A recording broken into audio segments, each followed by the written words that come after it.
আসসালামু আলাইকুম বন্ধুরা, কেমন আছেন সবাই? আশা করি সবাই ভালো আছেন। তো আমরা যারা নতুন রাউটার ইউজ করি, রাউটার যারা ইউজার, অনেক সময় রাউটার ল্যাগই হয়ে যায়, রাউটার আটকে যায়, বিভিন্ন সমস্যা ইস্যু দেখা যেতে পারে। তো সেই ক্ষেত্রে আমরা অনেক সময় রাউটারকে বন্ধ করে চালু করতে হয়, রিসেট দিতে হয়, রিস্টার্ট করতে হয়। সেক্ষেত্রে সিম্পলি আপনারা কীভাবে রাউটারকে রিস্টার্ট করবেন রাউটারের কাছে না গিয়েই, আপনার মোবাইল থেকে বা কম্পিউটার থেকে কীভাবে করবেন, তো চলুন দেখা যাক। আমি যেটাতে করছি সেটা হচ্ছে টেন্ডা F6 যে রাউটারটা, সেইটা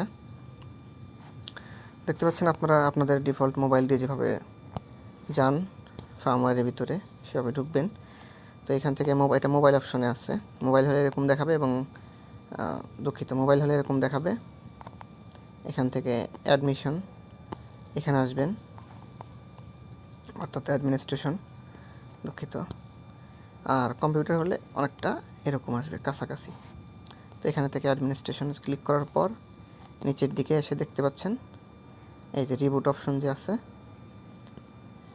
এটাতে ক্লিক করার পর ওকে করলে রাউটারটি কিন্তু অটোমেটিক্যালি বন্ধ হয়ে আবার চালু হয়ে যাবে। আপনারা উপরে খেয়াল করবেন, ওয়াইফাই চলে যাবে।